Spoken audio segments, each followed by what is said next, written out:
of form perception. The last part that I wanted to talk about today, and I do have a video at the end, is depth perception. And depth perception is being able to see objects in 3 dimensions.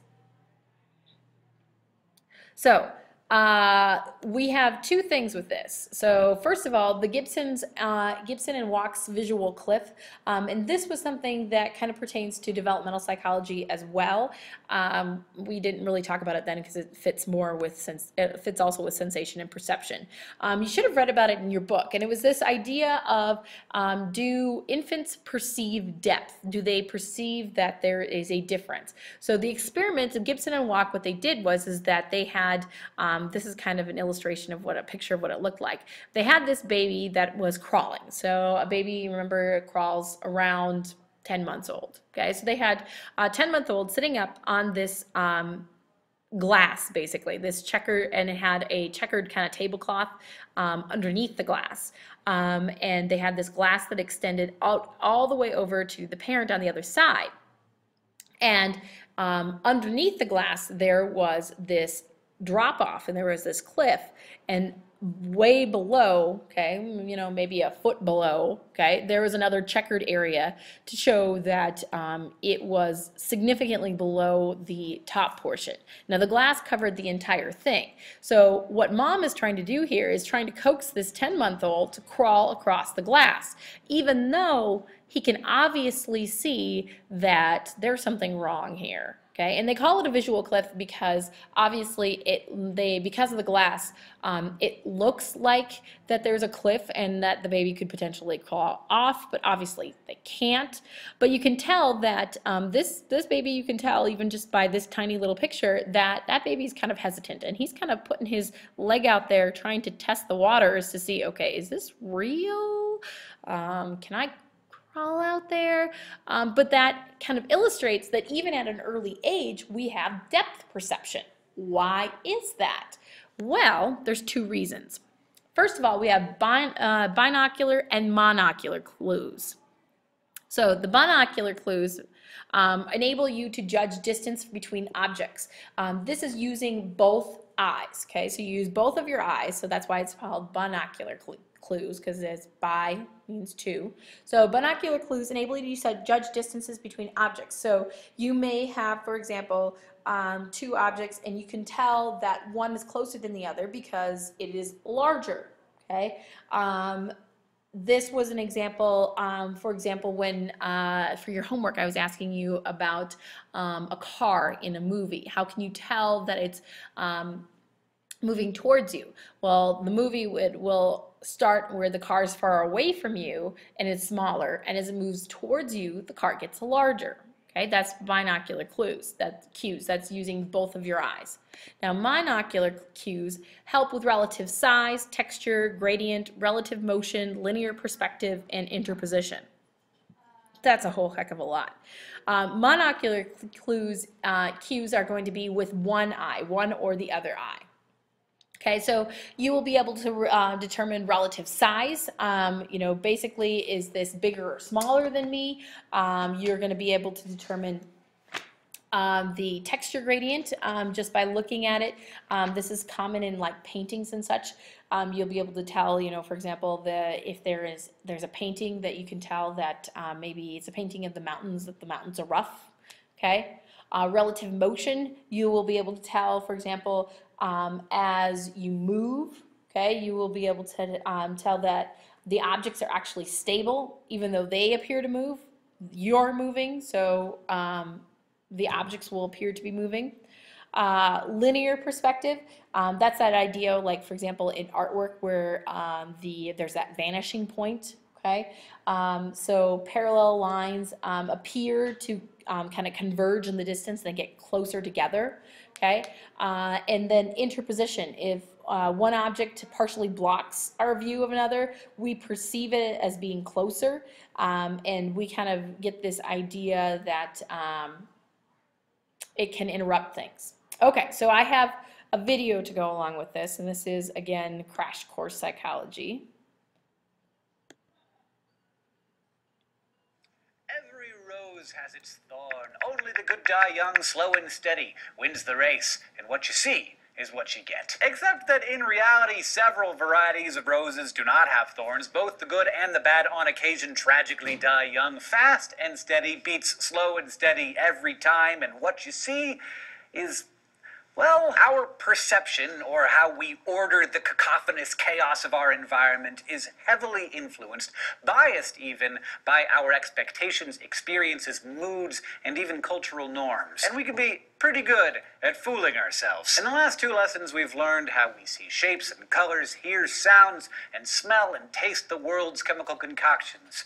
But our senses mean little without our brain's ability to organize and translate that data into meaningful perceptions. Without perception, your mother's face is just a combination of shapes. Without the ability to interpret scent, we couldn't differentiate the smell of toast from a grease fire. Our perception is the process that allows us to make meaning out of our senses and experience the world around us. It's what makes life understandable, but also it means that sometimes what you see is not actually what you get.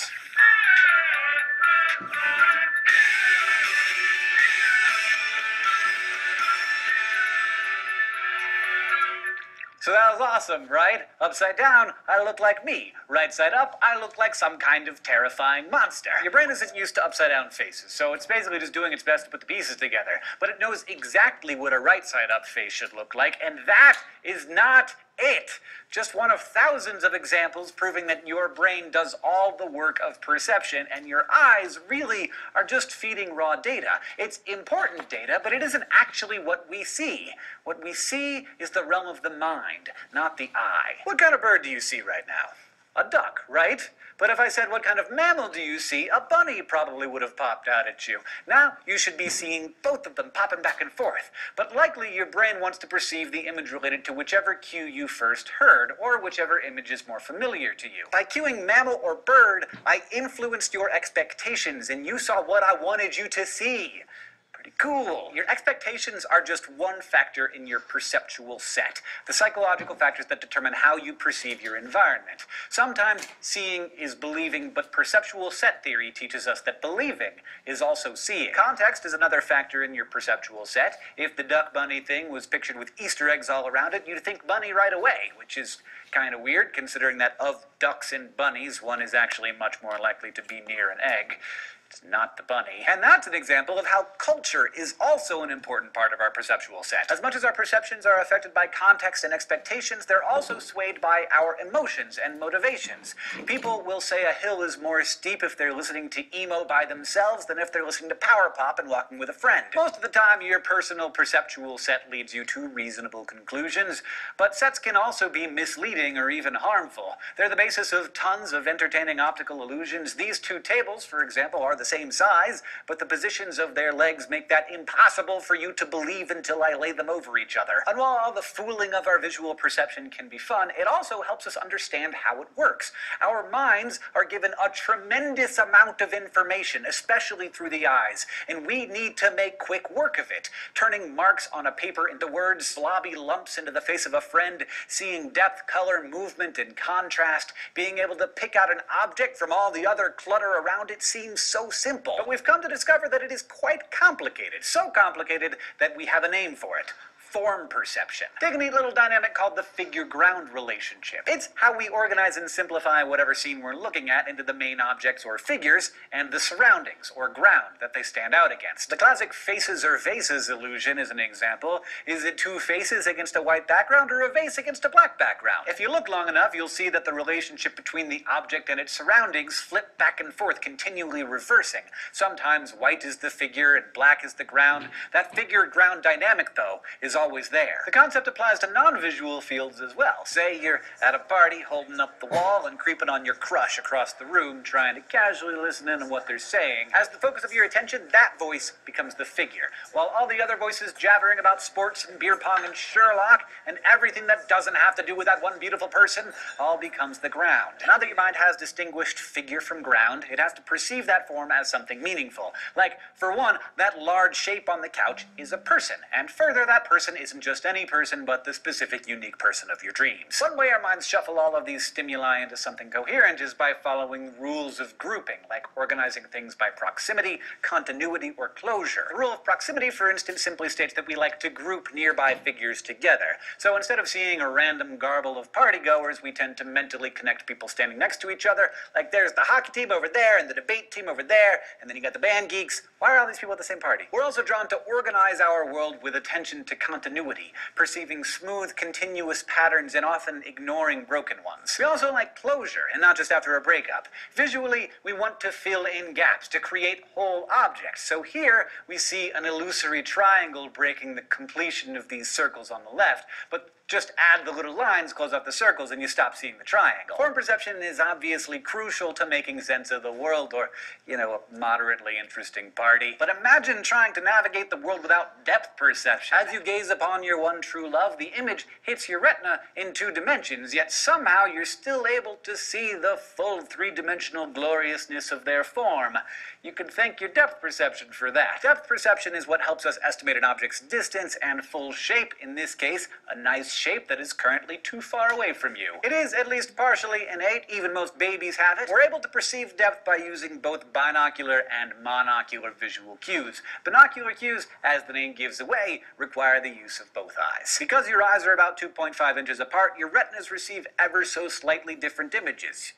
Camera 1, camera 2. So when you're looking with both your eyes, your brain compares the 2 images to help judge distance. The closer the object, the greater the difference between the 2 images, also known as the retinal disparity. Retinal disparity is pretty easy to see. You just hold your fingers up and then you look past them and suddenly you have 4 instead of 2 fingers. Because those left and right images vary only slightly, retinal disparity doesn't help much when it comes to judging far off distances. For that, we look to monocular cues to help us determine the scale and distance of an object. These are things like relative size and height, linear perspective, texture gradient, and interposition. Relative size allows you to determine that your crush is not supporting a tiny newborn chihuahua on their shoulder, but rather there's a full-grown chihuahua behind them in the back of the room. In the absence of a chihuahua or like object, you can also judge distances using your linear perspective. If you've ever made a perspective drawing in art class, you'll remember that parallel lines appear to meet as they move into the distance, just like the tiled floor.